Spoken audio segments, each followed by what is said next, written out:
Kalau motivasi awal bisa dibilang ya karena kita beragama Ustaz ya. Kita beragama itu yang pertama kita berilmu, ya.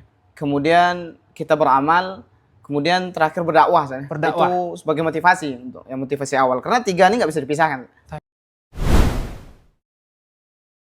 Assalamualaikum warahmatullahi wabarakatuh. Waalaikumsalam warahmatullahi wabarakatuh. Ahlan wa sahlan. Selamat datang di Ruang Madaniyah episode 3. Ana Muhammad Ihsan bersama kita Ustadz Ardian Syah. Assalamualaikum Ustadz. Waalaikumsalam warahmatullahi. Kaifa halukum? Alhamdulillah khair Ustaz. Alhamdulillah khair.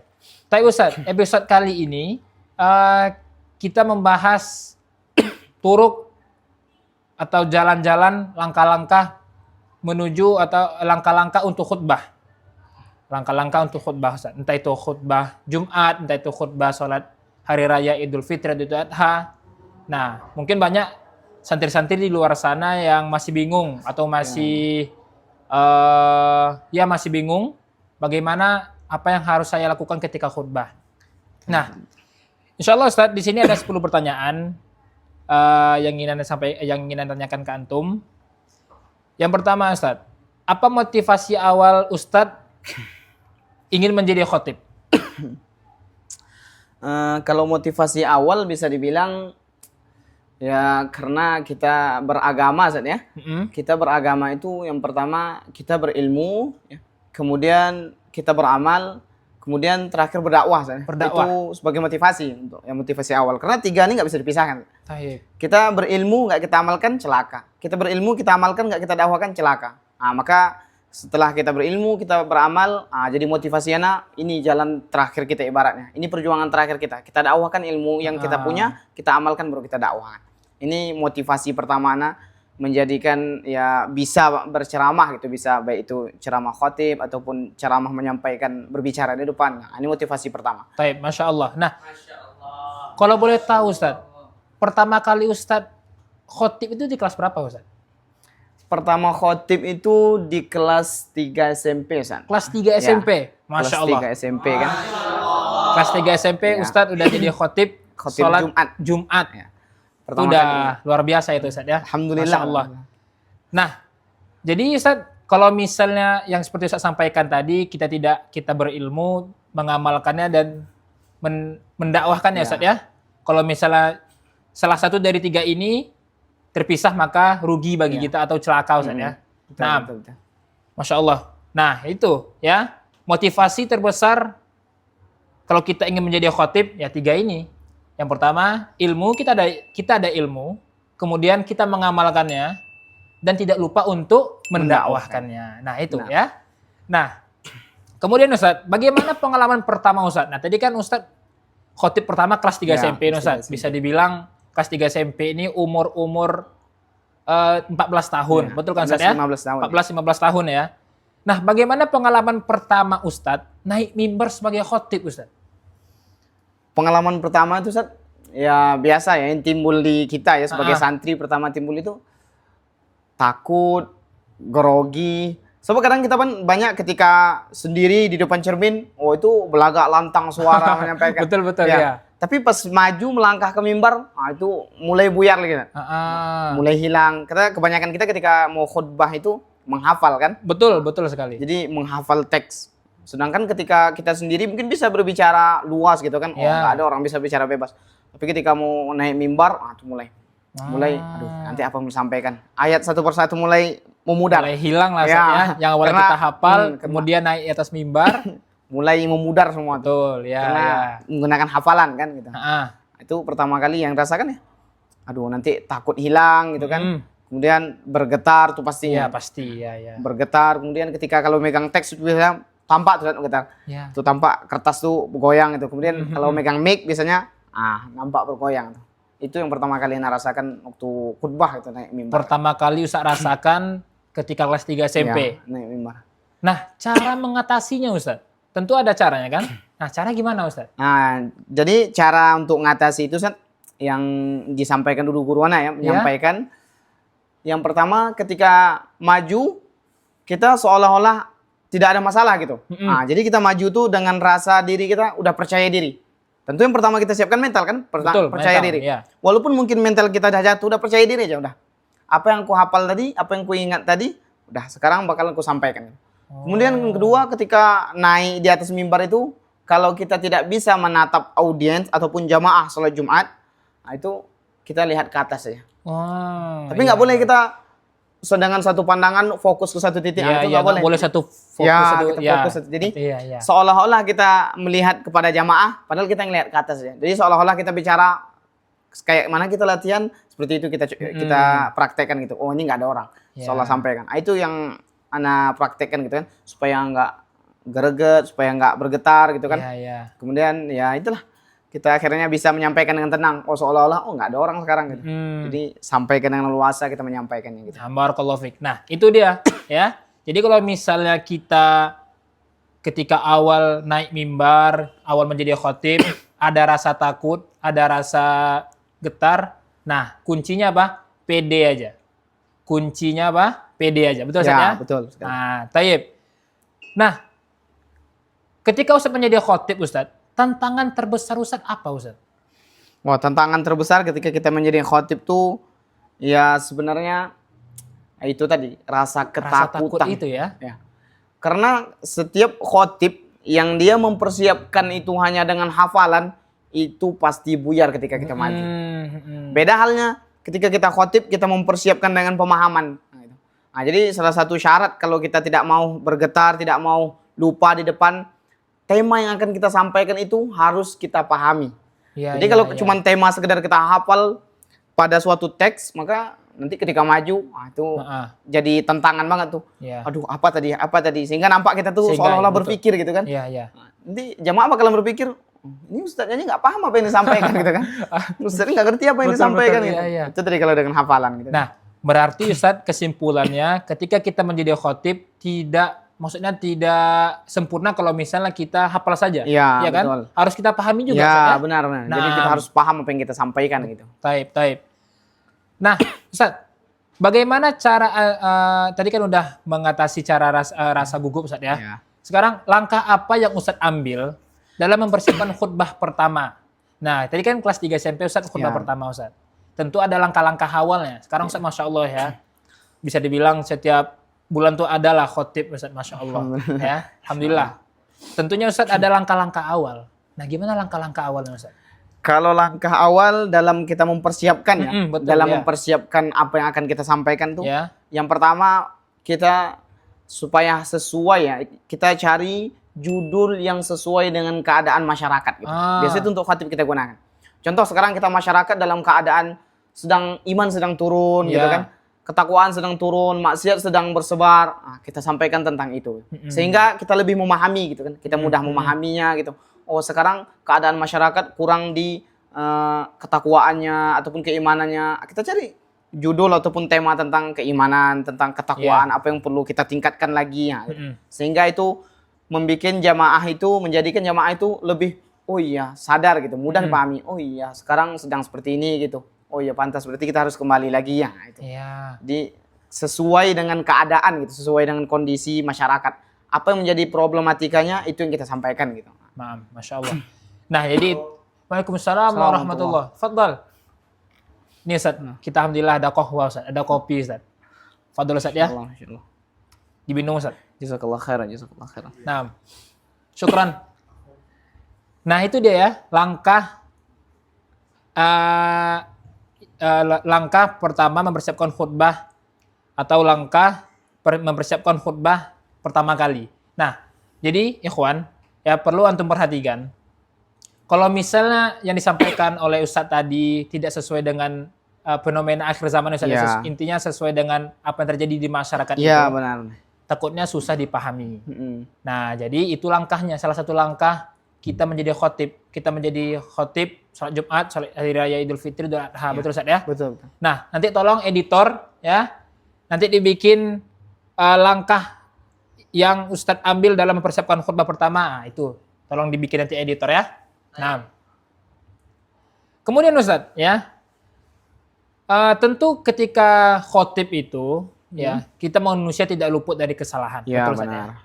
Nah, apa kesalahan umum? Ya, kesalahan umum Ustaz yang sering terjadi pendapat Ustadz, apa kesalahan umum yang sering dilakukan khotib pemula?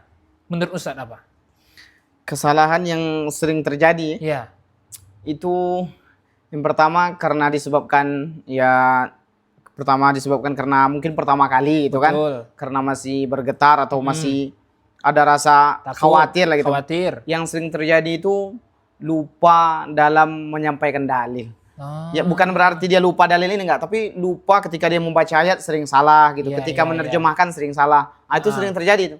Jadi banyak biasanya khatib-khatib ketika dia menyampaikan apa yang disampaikan ayatnya kadang artinya berubah sedikit gitu, tidak sesuai gitu. Tidak sesuai dengan Ya, Al-Quran Ustadz ya? karena itu tadi cuman mengandalkan hafalan gitu, Itu sedangkan dia, ya. mental masih bergoyang gitu kan. Mengandalkan hafalan. Jadi nggak boleh ya, bukan nggak boleh, nggak sempurna. Ya. Ketika kita menjadi khotib, sekedar menghafal itu tidak sempurna, harus dipahami. Ya, harus Betul, paham. Ustadz, ya? Sebelum kita sampaikan kita harus paham terlebih Nah dahulu. itu. Jadi kesalahan umum yang sering terjadi pada khotib Ya. itu bukan lupa Ustadz ya. Ya, bisa dibilang masih salah lah salah gitu. gitu. Nah, itu Dan- yang harus kita pahami syabab ya, yang harus kita pahami ya, ikhwan. Oke? Nah, kemudian Ustadz, setelah kesalahan umum, tentunya sebagai khotib Ustadz, kita Ya. seseorang sebagai khotib tentu ada temanya Ustadz. Nah, bagaimana cara Ustadz ya memilih tema khutbah yang sederhana tetapi berdampak Ustadz? Yang tema sederhana, Ustadz, ya. Nah, kalau tema sederhana kembali ke yang tadi, Ustadz. Kalau yang sederhana berdampak itu sesuai dengan kondisi sekarang. Masyarakat. Itu sesuai. Oh. Itu sangat tepat sekali itu, Ustadz. Heeh. Apa yang terjadi dengan masyarakat sekarang itu yang harus kita sampaikan gitu. Iya, Jadi iya. sehingga masyarakat bisa berpikir gitu kan, bisa kembali lagi gitu Kembali berpikir. mengingat Allah Ustadz ya. Seolah-olah Masya nanti Allah, ketika banyak maksiat di kampung kita, di daerah kita, itu yang kita sampaikan. Ini kesalahan, ini yang benar, ini yang salah gitu. Sehingga mereka cepat mencerna gitu kan ketika Betul, hadir. betul. Oh iya, berarti kita sekarang dalam sedang salah gitu kan. Oh, kita kembali lagi. Nah, itu dia memang yang mudah lah dipahami. Wah, Masya Allah, itu salah satu Tema terpenting tuh saya. cara memilih tema Ustadz ya. Benar. Nah, jadi cara memilih tema itu lihat kondisi masyarakatnya. Ya, lihat kondisi Ya. masyarakatnya. Kalau misal masyarakat, maaf ya, di satu kampung banyak pencuri Ya. misalnya. Nah, bikin tentang dalil apa Ya. Ustadz? Kesalahan orang yang mencuri Ustadz ya. Ya. Apa azab Allah? Wasariku wasariqatu faqatu aydiyahuma, apa azab Allah ya gitu Ustadz ya. Nah, itu salah satu langkah mencari tema. Yang mudah Oke? dipahami ya. Ya, fahim itu syabab? Ya. Tayyib. Nah, Ustadz, setelah Ustadz memilih tema khutbah yang sederhana, bagaimana Ustadz memastikan jamaah bisa memahami, Ustadz? Nah, ya, selain memahami dan meresapi isi khutbah. Nah, itu di antara caranya kita menggunakan bahasa yang mudah dipahami. Mudah dipahami. Ya, Salah bahasa satunya yang itu, mudah Ustaz, ya. dipahami. Ha-ha. Karena terkadang ketika kita menyampaikan jamaah itu kan banyak orang-orang awam, Ustaz ya. Iya, betul, Jadi betul. kita nyampaikan kalau gunakan bahasa tinggi terlalu baku, kadang jamaah itu sulit. Apa yang disampaikan Ustaz nih gitu kan? Iya, betul, Kadang, betul. Ustaz ini ngomong apa di Ha-ha. depan nih gitu kan? Iya, iya. Jadi kita menggunakan bahasa yang mudah dipahami, bahasa Indonesia yang tidak terlalu baku lah Betul, ibaratnya. iya, iya. Jadi mudah dipahami dengan bahasa-bahasa yang mudah dipahami dan juga intonasi yang pas gitu. Jadi cara penyampaian kita, bahasa tubuh kita yang pas sehingga jamaah tuh lebih menyimak lah gitu kan, Menyimak lebih dan meresapi, menyimak, Ustaz, dan ya, meresapi memahami sehingga juga. oh ini yang disampaikan, oh ini sehingga menarik perhatian para Betul. jamaah gitu. Iya. Di antaranya itu tadi intonasi Nah. kita gitu. Nah, itu ya. Jadi, ya, bagaimana kita memastikan jamaah bisa memahami dan meresapi isi khutbah? Salah satunya menggunakan bahasa tidak menggunakan bahasa baku. Artinya bahasa yang mudah dipahami lah. Ya, supaya jamaah salah satunya tidak banyak tidur saja. Ya, Karena kadang mungkin itu- salah satu faktor jamaah tidur itu selain godaan syaiton, Karena nggak ngerti karena apa nggak yang ngerti disampaikan. juga. Nah, itu. Terlalu tinggi bahasanya. Nah, gitu kan. tertinggi itu, Ustaz. Nah, Ustaz. Nah, siapa yang paling banyak ketika Ustaz menjadi khotib ini, Ustaz? Siapa yang paling banyak membantu atau membimbing Ustaz dalam belajar khutbah? Ini kembali lagi ketika Ustaz pertama khutbah Ustaz kelas 3 SMP. Oh itu Nah, dari siapa yang- guru, Ustaz. dari guru, Ya, Ustaz. dari guru, para musyrifin yang betul-betul karena betul-betul mendidik lah, mengajarkan gitu kan. Nah, jadi dan juga banyak bertanya gitu. Iya. Kita banyak bertanya. Nah, Yang pertama kita tadi dari guru, kemudian banyak bertanya, kemudian yang ketiga kita tuh dilatih untuk sering melihat Ustadz Sifulan seperti apa cara dia, Ustadz Masya Sifulan seperti apa. Iya, Kita ambil iya. cara-cara mereka Cara-cara menyampaikan. mereka menyampaikan Iya, dakwah, Ustaz ya. seperti apa mereka berdakwah. Oh seperti ini Ustadz ini. gitu. Mhm. Ada yang lembut, kadang kapan kita naikkan suara. Jadi dari Ustadz itulah kita bisa, Ya. oh seperti ini. Gitu. Ketika nyampaikan dalil ini, oh seperti ini yang kita sampaikan. Gitu. Nah itulah diantara yang mudah lah gitu, supaya kita mudah. Gitu. Nah, Ustaz, sebelum kita lanjut, Ustaz, supaya nggak terlalu tegang, minumlah dulu, Ustaz ya. Insyaallah. Ayo. Fadhal, Ustaz. Insyaallah. Bismillah. Ini kopi, Ustaz. Ya, insyaallah kopinya bikin diri semakin tenang, Ustaz ya. Nggak bikin tegang. Nah, jadi syabab, ikhwan, ya. Yang paling banyak membantu Ustadz Ardiansyah ketika khotib pertama kali itu musyrib, asatis, dan Ya. melihat video, Ustaz ya. Iya benar. Dan itu juga salah satu yang disampaikan oleh Imam Syafi'i, Ustaz ya. Iya Suhbatul benar. Ustadz, Ustaz ya. Suhbatul Betul nggak, Ustadz, dekat dengan Ya. guru gitu. Dekat dengan guru itu bisa dibilang banyak manfaatnya, Ustaz. Iya benar. Ya. Salah satunya ini, membagikan ilmu khutbah, khotib. Betul. Nah, itu dia. Taib, Ustaz. Apa nasihat Ustadz? Ya. Nasihat Ustadz untuk tolib atau santri-santri yang di luar sana yang malu menjadi khotib, Ustadz. Kalau nasihat anak Ustadz ya, pertama ketika kita malu itu biasa timbulnya itu Ustadz, kita malu itu karena kita tuh yang pertama nggak berilmu. Oh. Karena kadang Masya itu, Allah. oh ini ilmu masih dikit gini. Kadang kita nyampaikan malu Iya, gitu. ha. Kemudian yang kedua itu tadi, kita belum mengamalkannya. Belum mengamalkannya. Ya, benar. Berarti kembali ke poin pertama tadi, Ustadz, benar. ya. Maka tiga ini nggak bisa dipisahkan. Itu kuncinya Ustadz. Sebab kalau kita nggak berilmu, adapun kita ilmu nggak kita amalkan, otomatis timbul rasa malu. Aku aja masih belum ngerjakan gitu kan? Tidak berdampak dalam dirinya sehingga timbul rasa malu. Benar. Itu Betul. benar sekali itu. Jadi Ya. kita malu. Aku aja masih seperti ini. Ya, Untuk aku ya, ya. menyampaikan gitu Ha. kan. Nah, itulah sebab timbul rasa malu itu. Tolong editor nanti dibikin ya teks di bawah ini ya, salah satu dampak santri bikin malu itu karena tidak ada ilmu dan tidak berdampak dalam dirinya, Ya, Ustaz. benar. Nah, tolong nanti editor ya. Nah, kita lanjut, Ustaz ya. Ya. Setelah Ustaz sampaikan nanti nasihat ke santri-santri yang malu menjadi khotib. Iya. Nah, yang terakhir, Ustaz, sebelum kita tutup video ini, Ustaz ya. Ana pengen Ustaz menyampaikan 3 langkah aja lah, Ustaz. 3 langkah supaya kita menjadi khotib pro gitu, Ustaz. Apa itu, Ustaz? Tadi kan awalnya Ustaz bilang itu, ilmu, kemudian mengamalkan Ini berdakwah kan. dan berdakwah, itu kan motivasi, Ustaz. Iya, benar. Sekarang 3 langkah menjadi khotib pro. Apa itu, Ustaz? 3 langkah untuk menjadi khotib pro ya. Ah, Ibaratnya khotib yang bisa, yang mudah dipahami iya, bahasanya yang itu ya. mudah dipahami bahasa, kemudian orang tertarik dengannya. Orang tertarik dengan ya. kita. Ah, Yang pertama, kita harus bisa mengondisikan ataupun kita harus tahu sekarang kita lagi berada di mana, masyarakatnya seperti apa Iya, gitu. iya, iya, Kondisinya seperti apa, kita harus memahami itu terlebih dahulu sebelum kita menyampaikan. iya, Nah, iya, jadi iya. sehingga ketika kita tahu, oh masyarakat seperti ini, ketika kita bahas ini, mereka masih sulit karena terlalu awam, sulit Iya, untuk menerima gitu kan. Betul, betul. Jadi sulit menerima, jadi kita harus memahami. Oh jadi kita bahas tema tentang ini gitu. Ah. Kita nggak bisa nyampaikan ini, karena nanti kalau kita nyampaikan ini, oh bertentangan, banyak masyarakat nggak terima gitu kan. Betul, betul. Nah, jadi harus kita pertama memahami seperti apa keadaan masyarakat. Baik itu keadaan sekarang sedang apa yang terjadi, baik keadaan dari pemahaman gitu kan. Nah, itu yang pertama langkah. Supaya kita diterima, supaya kita bisa diterima sama masyarakat. Ya. Nah, itu pertama, langkah yang pertama. Kemudian untuk langkah yang kedua, penyampaian itu kita harus dengan lemah lembut. Lemah lembut. Ya. Ketika menyampaikan ayat-ayat azab, maka boleh kita mengangkat suara untuk menjadikan setiap hati jamaah itu menjadi lebih takut. Iya, iya, Masya Allah. Karena kadang ada yang khotib itu semuanya rata aja dari betul, awal sampai iya, akhir. iya, iya. Sehingga jemaah tidak, kadang kurang tertarik Kurang ataupun tertarik. hati kurang bergetar lah gitu ya. Bahasanya kurang, ini rata aja bikin kantuk lah ini. Jadi kita harus Betul. ketika ayat azab, kita sampaikan mengenai azab, kita naikkan suara kita. Sehingga apa?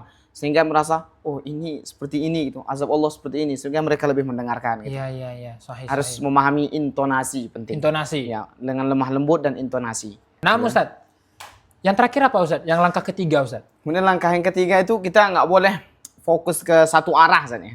Kita nggak boleh satu arah. Contoh nih ke depan kita nyampaikan. Nah, Iya, tapi iya. ketika kita nyampaikan khutbah, kita harus lihat semua jamaah. Baik itu yang tidur atau apa, kita harus lebih perhatikan. Iya, Sehingga iya, iya. mereka merasa, oh seperti ini. Jadi ketika melihat, oh Ustaz nyampe ini ya, lebih tertarik lah dengan itu. Gitu. Jadi nggak boleh satu arah. Tapi harus kadang kita menyampaikan sebelah sini, kadang kita ke tengah, Betul, ke kadang tengah. kita ke kiri. Iya. Gitu. Tentunya Itu dengan tiga. mimik ya Ustaz ya, Ya, dengan benar. gerakan tangan, gerakan tubuh, Benar, gitu, Ustaz ya. Itulah 3 langkah yang bisa menjadikan kita khotib lebih baik Ustaz ya. Ya benar. Nah, barakallahu fikum Ustaz, Masya Allah. Ini sangat bermanfaat Syabab. Insya Allah. Ya, Masya Allah ya. bermanfaat ya. Jadi ambil manfaat dari apa yang disampaikan oleh Ustaz tadi. Ya, jangan malu-malu. Kalau antum malu kan ada jalan keluarnya. Itu Benar. dipahami dan diamalkan. Fahim Tum? Nah, baik Ustaz. Terima kasih telah datang di salah satu statement Madaniyah, Ruang Madaniyah episode 3. Ya, semoga Ustaz bisa sering-sering kesini lagi lah Ustaz ya. Amin. InsyaAllah kita ke depan membahas, bisa jadi kita membahas bahasa Arab, membahas tentang akidah, membahas fikih gitu kan. Lebih luas lagi lah. Supaya apa? Supaya masyarakat bisa mengambil manfaat dari video ini Ustaz. Amin. Ya. Nah, barakallahu fikum. Sampai jumpa di video selanjutnya.